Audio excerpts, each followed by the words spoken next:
this is the FEMA Operations Center. Stand by for test message of the emergency alert system. Test, test, test. This is a test of the emergency alert system. The message you are hearing is part of a live code test of National Emergency Alert System capabilities.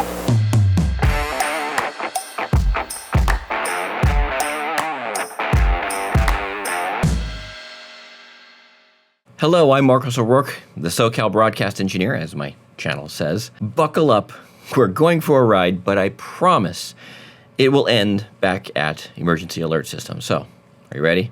Here we go. Today is the Emergency Alert System National Periodic Test. We skipped last year because of COVID, but this year, we are back on schedule. What is the National Periodic Test? Well, to answer that, we need to go back and look at the history of EAS and what that's all about. I know. You ask an engineer what time it is, and they tell you how to build a watch. I'm sorry. But at the same time, I'm not. So here we go. The history of EAS goes back to the end of World War II. July 16th, 1945, the desert of New Mexico, a very, very short-lived star was born. Shortly after that, our new post-war enemies, the Soviet Union, detonated their own gadget on the eastern side of Kazakhstan. That event kicked off the frenzy of civil defense. Some of our more seasoned viewers may remember Bert the Turtle and Duck and Cover. This is where it all began, that civil defense mentality of protecting our people. Because the fear was that the Soviet Union was going to bring their new weapon across the ocean to the United States by bombers. At that time, long-distance navigation was basically by radio direction finding.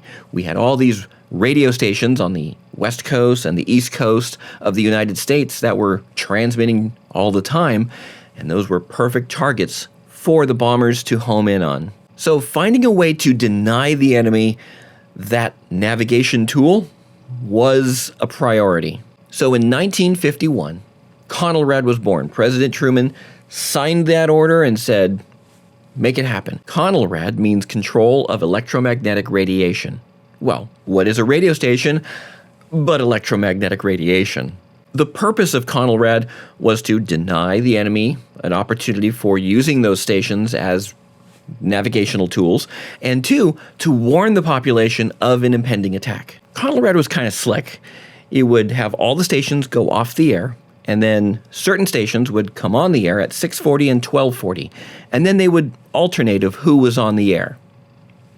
It seems like a pretty cool system, but didn't exactly work as expected, from what I understand. Now, I haven't been able to find specifics on how that on and off time was supposed to have been coordinated, but maybe we'll do a whole video on the history of EAS, and I'll find some experts who do know that information. So these stations would drop their RF for 5 seconds, come back up for 5 seconds, drop their RF for 5 seconds, come back up on the air, and send a tone for 15 seconds. Well, that's pretty hard on transmitters of that era. And so, well, there were a lot of failures at the time. So that system worked great until 1963 when President Kennedy created the Emergency Broadcast System. By then, navigation had progressed to where radio direction finding was not really relevant. So the turning off of stations and putting them all onto the same frequency was no longer needed. Now, in the beginning days of EBS, Emergency Broadcast System, the on-off requirement was still there. That was fairly shortly removed. But it still required a human intervention. It still required a person to be in the process and to put the alert on the air and to pass on the message. That means the human in the loop can drop the proverbial meat in the sand and cause a failure in a system for an operational area. EBS wasn't without its problems, without its false alarms. There was the great false alarm of 1971 where NORAD had actually sent out a false alarm. You remember a couple of years ago, the false alarm that happened in Hawaii. Well, this was the same thing, except on a national scale. Oops. All right, we're still in the cobwebs of history, so let's bring it up to more recent. 1996, we see the emergency alert system come into play, and it is At the time, much more modern. It is now an automatic system, and the system does not require a person to be in the loop. And since 1996, for the most part, there has been no change to what EAS is, how EAS operates, and those tones that you hear on the air. I did mention that it was automatic, which means this EAS box sits after your console or automation and before your transmitter or before your audio processing, or in that chain basically from where you're generating programming and it going out to air. And what happens is that it will monitor other stations in the area, specific stations, and when it receives an alert that it needs to pass on, it will take over, it will switch its audio to the EAS source and put that audio out over the air. The purpose of the emergency alert system was to allow the president or their designee to be able to address the American people within a matter of moments. Obviously, this would be for only a major emergency. To accomplish this, there are about 70 stations around the country who are designated as primary entry point stations. And they have a direct connection to the FEMA Operations Center where the main EAS presidential alert would come from. And from there, local stations would be monitoring those stations and pass on that information and message to all the other stations in the area. Up until 2011, that system had never been tested end to end. Now, the system of you hearing the EAS weekly tests all the time, yeah, that was tested, and those are the boxes at the stations themselves. But from the source, from the big source, the White House, from the White House Communications Agency all the way to FEMA, all the way to the primary entry point stations, all the way out to the broadcast stations and cable and TV stations, that whole chain had never been tested until 2011 when they did that, and it was done in Alaska. And it was kind of a proof of concept. They wanted to make sure that, so EAS has a limit of a 2-minute message. Now, if you go over that 2 minutes, what happens with a normal EAS message is that it gets cut off.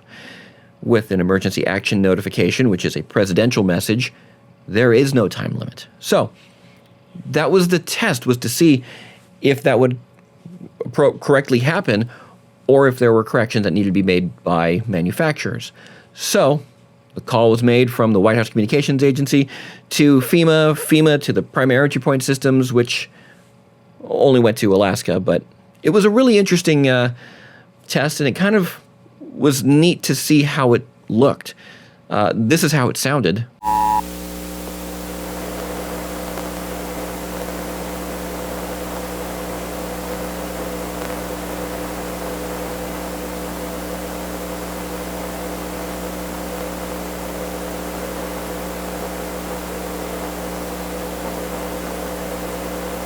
This is the FEMA Operations Center. Stand by for test message of the emergency alert system.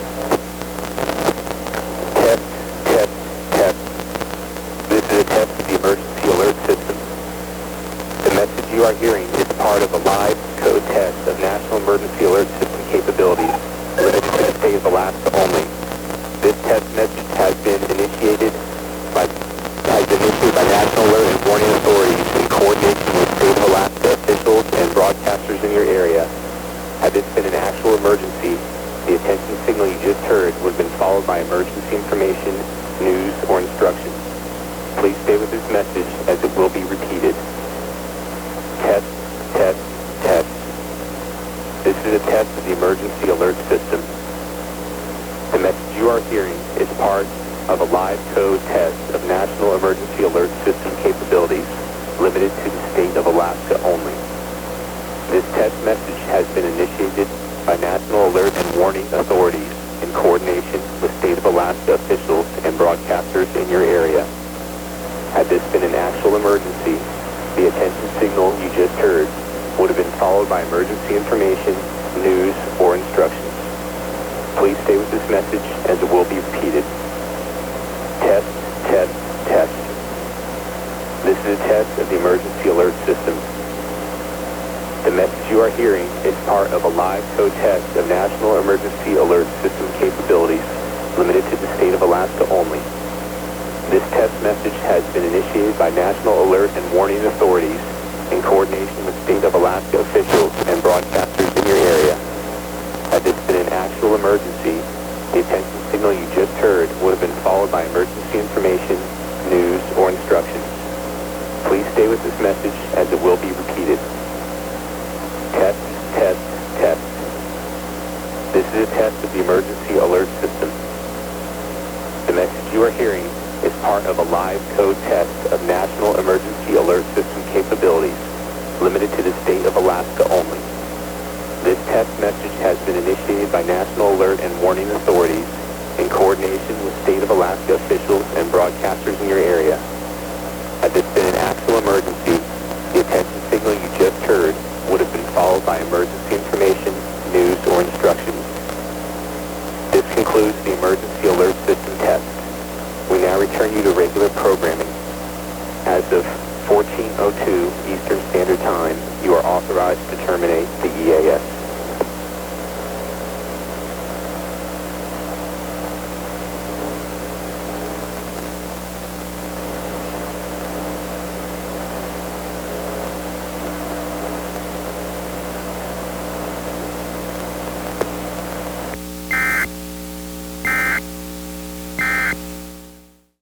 So around that time, plans were made to start doing this on a regular basis, from FEMA all the way to the endpoints, the broadcast stations.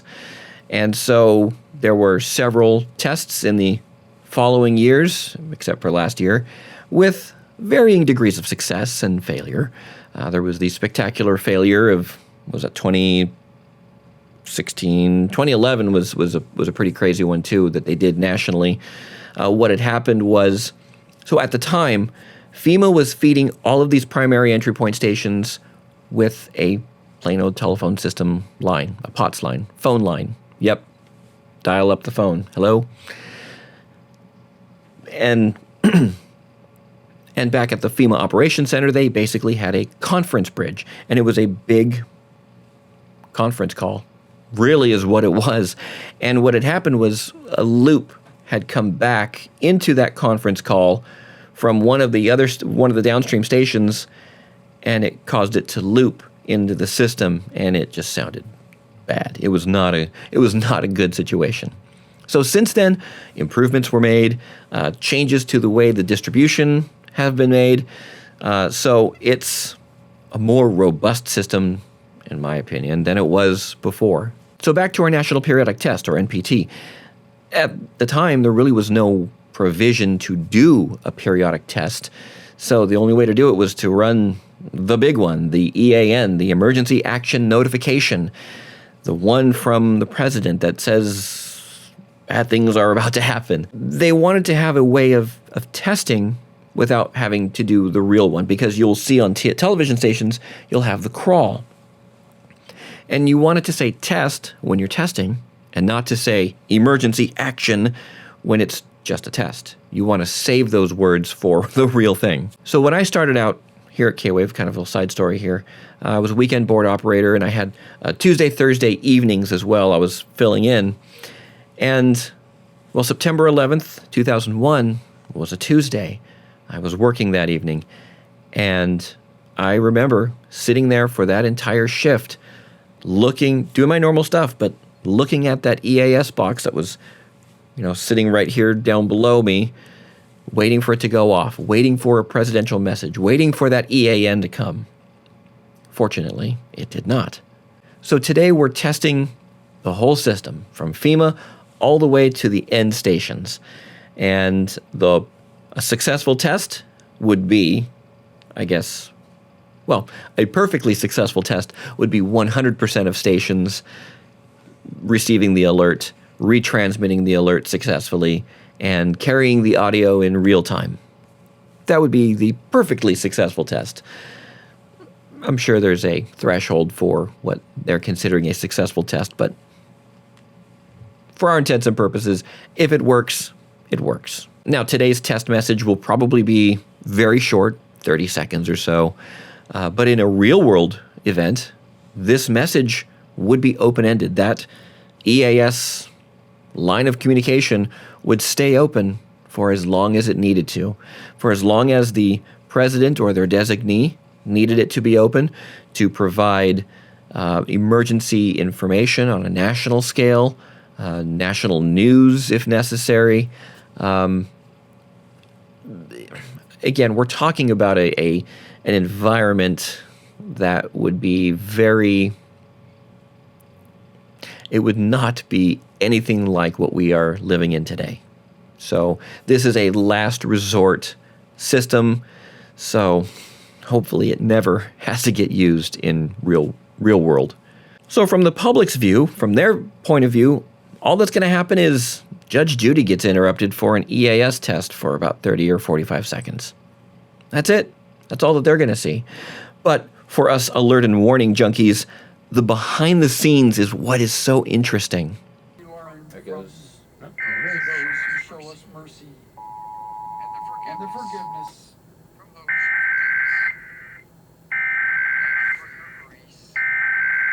comes to our rescue. Now, I'm going to pause the program. Okay.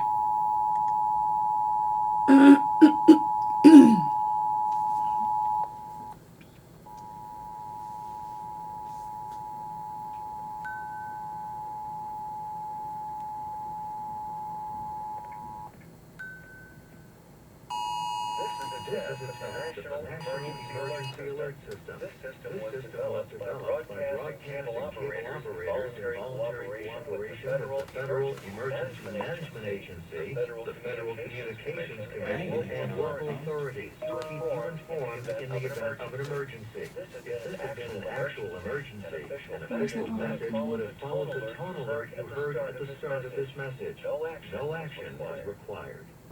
Get ready.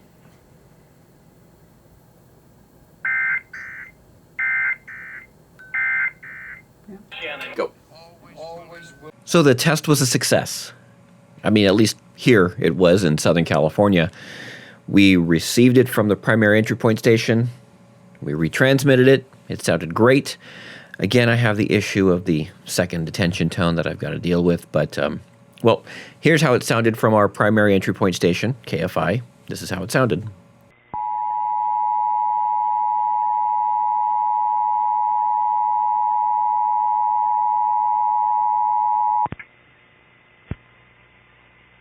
This is a test of the National Emergency Alert System.